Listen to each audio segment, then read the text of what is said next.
croient aussi à ceci par le triangle, hein, Père, Fils, Saint-Esprit, hein, le triangle, qui est sur le dollar, avec l'œil, qui voit tout, qui contrôle tout, eh bien nous voyons que ceci, c'est contre Dieu.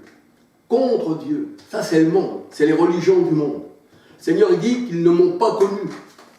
Parce que toute plante que mon Père Céleste n'a pas plantée sera déracinée. Alors, comme je vous dis, les catholiques, c'est venu 350 ans après Christ. Les disciples étaient quand même sauvés. Les protestants sont venus 1500 ans après. Les disciples du Seigneur, les véritables, étaient quand même sauvés. Les musulmans, ensuite, et on voit les témoins de Jéhovah, on voit toutes ces assemblées pentecôtistes, si c'est ça. Ça, c'est du sioniste. Tout ça, ça sort, eh bien, des francs-maçons. Ils ont détérioré la parole de Dieu. Quoique la parole ne peut pas être détériorée, parce que Dieu se suffit à lui-même.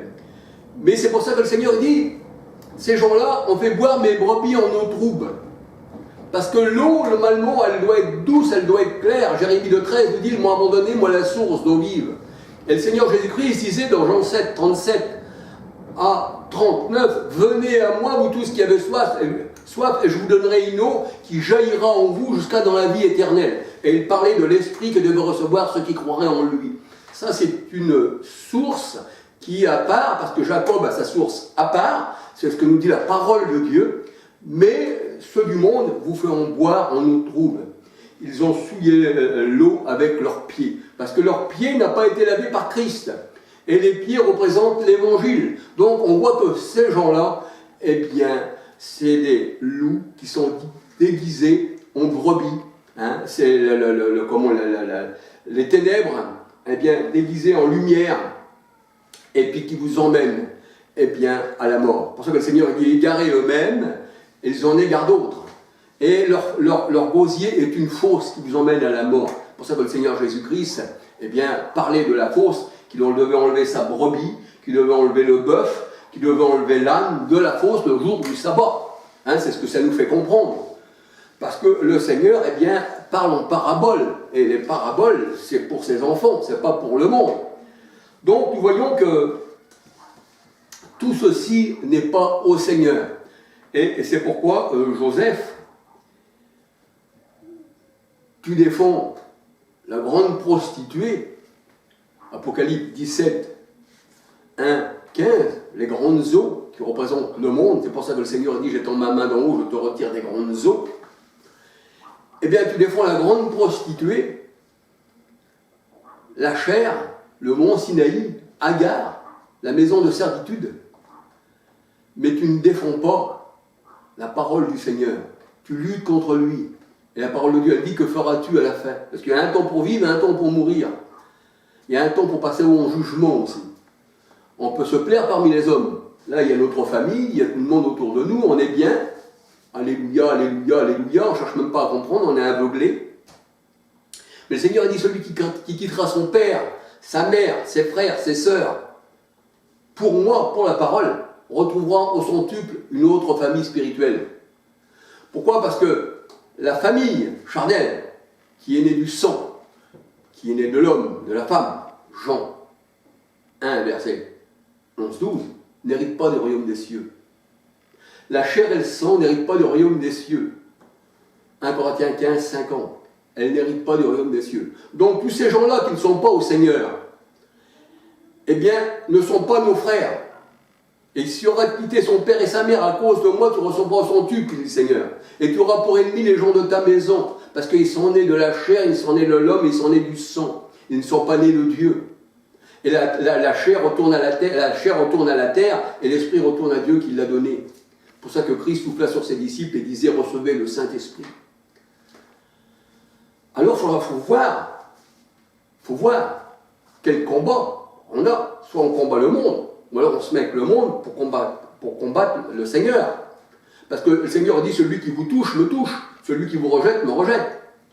Mais le Seigneur dit, soyez heureux le jour où on dira faussement du mal de vous. C'est ainsi qu'on a persécuté les prophètes. Donc on doit être content quand on dit du mal de nous. Pourquoi? Parce qu'il y a une distinction entre le monde et nous. Parce que si le monde nous vante, comment on nous caresse, eh bien on est amis du monde et on est ennemis de Dieu. C'est ce que nous dit le Seigneur. Alors c'est pour ça, Joseph, je ne t'en veux nullement, j'ai même de la famille aussi, moi, chez les Meyer, hein, vers le côté de ma mère, qui était une Gurem, ma grand-mère qui était une Gurem, et ma mère une Richard, et mon père un Dorquel. De toute façon, les voyageurs sont tous ceux de la famille. Là, je parle charnellement, dans le sang, pas dans l'esprit. Il y a une séparation. Il y en a un qui va au ciel, la parole de Dieu, elle dit, celui qui est né de Dieu et celui qui est poussière, le serpent qui lèche la poussière, l'homme. C'est pour ça que le Seigneur a dit, les nations lècheront la poussière, parce que le serpent, c'est la poussière, c'est le monde. Hein, comme on dit dans Genèse 3, verset 1, l'animal, le serpent le plus rusé des champs, eh bien, la parole de Dieu nous dit, les champs, Matthieu 13, 38, les champs, c'est les royaumes, c'est le monde. Donc on dit le serpent le plus rusé des animaux du monde. Et on voit que dans Romains 5, verset 12, on voit que là, il y avait le monde et que le serpent est rentré dans le monde. Hein, dans Romains 5, 12, le serpent là, dans le monde. Et le monde, c'est aussi un jardin, le jardin d'Éden. Hein, on dit le champ, le jardin d'Éden. Et là se trouvait le serpent. Vous voyez où? Donc voilà. Donc je voulais dire simplement à Joseph Meyer, je n'en veux pas, mais déjà pour critiquer, il faut déjà, je te dis, nettoyer devant sa porte, enlever les poutres pour voir mieux clair, et tout ce qui est de la parole de Dieu se passe en parabole, en énigme.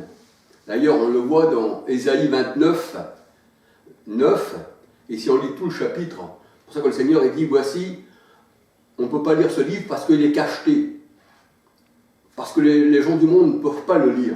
Mais le Seigneur a dit, un jour, les aveugles verront, et comprendront la parole du livre. Les oreilles s'ouvriront, les yeux verront, ça c'est spirituel. Quand Jésus a guéri les malades, c'était des malades qui étaient malades spirituellement. La lèpre, ça représente quelqu'un qui est attaqué, qui n'est pas au Seigneur, il a la lèpre. Quand il y aura la lèpre dans une maison, dans les murs, et les murs, ça représente aussi l'homme. Muraille blanchie. Muraille blanchie. Hein. Donc, on voit que tout est spirituel dans la parole de Dieu. Il n'y a rien de ce qui ne soit charnel. Et quand on regarde la religion, ils parlent tous charnellement.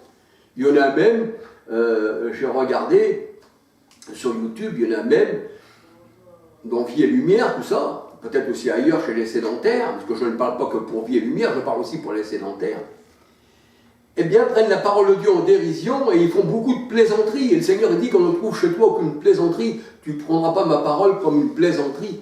Pourquoi voudrais-tu rattacher les ténèbres à la lumière? Séparez-vous, dit le Seigneur. Apocalypse 18, verset 4. Donc, c'est ce que je voulais dire. Je voulais dire par là que le Seigneur est un Dieu d'ordre. Et il connaît les siens. La parole de Dieu, elle dit que Jésus, en tant que chair, ne connaissait pas tout. Ah oui, je crois que c'est dans Matthieu 24, 36. Je ne connais ni le jour ni l'heure. Et pourtant, dans Matthieu 16, 18, il disait à Pierre, ce n'est pas la chair et le sang qui t'ont révélé cela, mais c'est mon Père. Et comme Jésus vivait par le Père, par le Saint-Esprit, c'est pas le corps de Jésus qui révèle, c'est pas la chair, c'est pas le Fils qui révèle, mais c'est le Père. Jésus vivait par le Père. Jean 6, 67. Et le Seigneur, il dit que le Père révèle les choses. La chair ne révèle rien. Et Jésus connaissait par son esprit, mais il ne connaissait pas par sa chair. Par sa chair, il ne connaît rien. Mais par l'esprit, il connaît tout. Alléluia. Alors, je ne voudrais pas aller plus loin. Voilà, que le Seigneur eh bien, te bénisse, Joseph. Si tu es un élu, tu sortiras de tout ça, tu auras pour ennemi les gens de ta maison, tu vas te retrouver seul comme moi, parce que moi, mes frères et sœurs se sont sauvés. Hein, ils me critiquent, il n'y a plus personne qui vient, tu auras pour ennemi les gens de ta maison, mais le Seigneur a dit, ne crains pas, je suis avec toi. Parce que pourquoi? Le Seigneur a fait une séparation entre la chair et l'esprit. Donc, tous ceux qui sont nés de l'esprit, il y en a peu, beaucoup l'appelaient peu l'élus, petit troupeau, hein, Luc 11, 32, petite porte qui est Christ, qui mène à la bergerie. Hein, je suis le bon berger, je suis la porte, dit le Seigneur. Quiconque passe cette petite porte, eh bien, trouve la vie éternelle. Maintenant, si on n'est pas élu avant la fondation du monde, Éphésiens 1, verset 4-5, et le Seigneur Jésus-Christ disait à ses disciples, c'est pas vous qui m'avez choisi, mais c'est moi qui vous ai choisi. Donc on ne choisit pas de religion. C'est nul, parce que Jésus nous a choisi avant qu'on soit né. Hein, Romains 9, 11. Il nous a choisi avant qu'on laisse même le bien et le mal. On voit que Paul, bien, il était contre le Seigneur. Il a envoyé des lettres bien, pour massacrer l'église du Seigneur. Sur le chemin de Damas, il respirait le meurtre et le sang. Il est vu tel qu'il était. Pour ça, le Seigneur dit, viens à moi tel que tu es. C'est moi qui te sanctifie, tu ne peux pas te sanctifier par toi-même. Donc on voit que Paul, il est venu tel qu'il était, parce qu'il était destiné, Galates 1,15, et ils disent que je l'ai reçu, je ne l'ai pas reçu d'un homme. Galates 1,1, donc le Seigneur Jésus-Christ, ce n'est pas qu'un homme, c'est aussi Dieu manifesté en chair, 1 Timothée 3,16. Et on voit que Paul, eh bien, puisque c'était quelqu'un qui était destiné à la vie éternelle, est venu au Seigneur Jésus-Christ. Et le Seigneur Jésus disait, dans Jean 15, verset 16, ce n'est pas vous qui m'avez choisi, mais c'est moi qui vous ai choisi. Donc si tu as choisi une religion aujourd'hui, ça vient de ton propre cœur, charnel, et la parole de Dieu, elle dit, malheur à l'homme qui se confie dans un homme, qui se confie dans la chair. Jérémie 17, verset 5. Alors ces paroles-là sont pour toi, et voilà, sont aussi pour les autres, aussi ceux qui veulent regarder, parce que la parole est pour tout le monde, hein, la semence est pour tout, hein, elle est tombée sur tous les sols, il y a des sols qui l'ont rejetée, il y a des épines qui l'ont étouffée, qui représentent les faux prophètes. Matthieu 7, versets 15 à 20. Et puis aussi, on peut dire que quand la graine est tombée dans la bonne terre, si tu es une bonne terre, tu ne pourras pas, eh bien, rejeter la parole de Dieu. Mais maintenant, comme il y a beaucoup d'appelés, peu d'élus, si tu fais partie de ce petit peu, hein, de ce petit troupeau, eh bien, tu laisseras tout tomber, tout ça, parce que tu vas à la mort.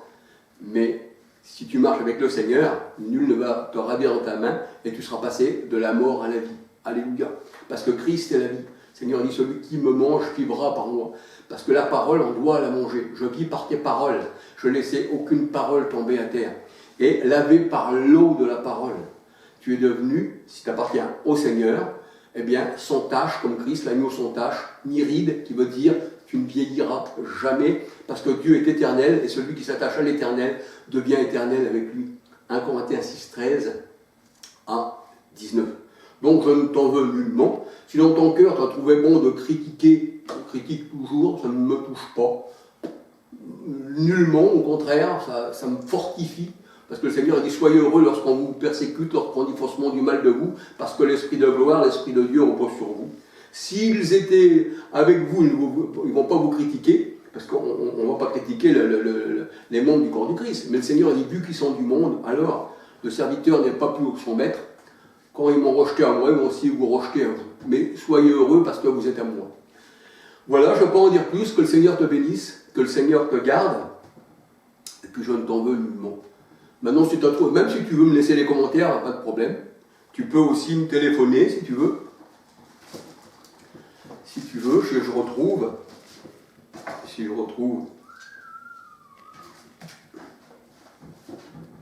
le téléphone, je ne sais pas.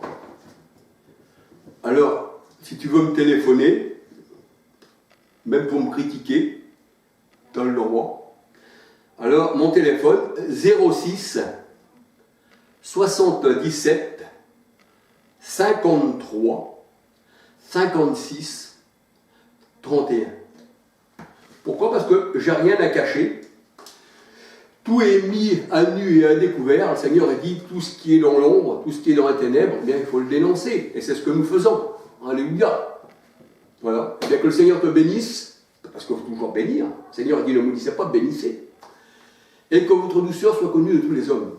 Parce qu'on reconnaîtra que vous êtes disciples, non à la croix que vous avez autour du cou, parce que les nazis, ils avaient la croix de guerre, hein, mais à l'amour que vous avez les uns pour les autres. Car l'amour ne périra jamais, parce que Dieu est amour, et celui qui s'attache au Seigneur est avec lui un seul esprit. Il devient aussi amour comme Dieu est amour. Alléluia.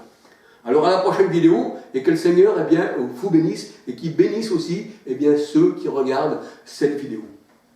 Alléluia.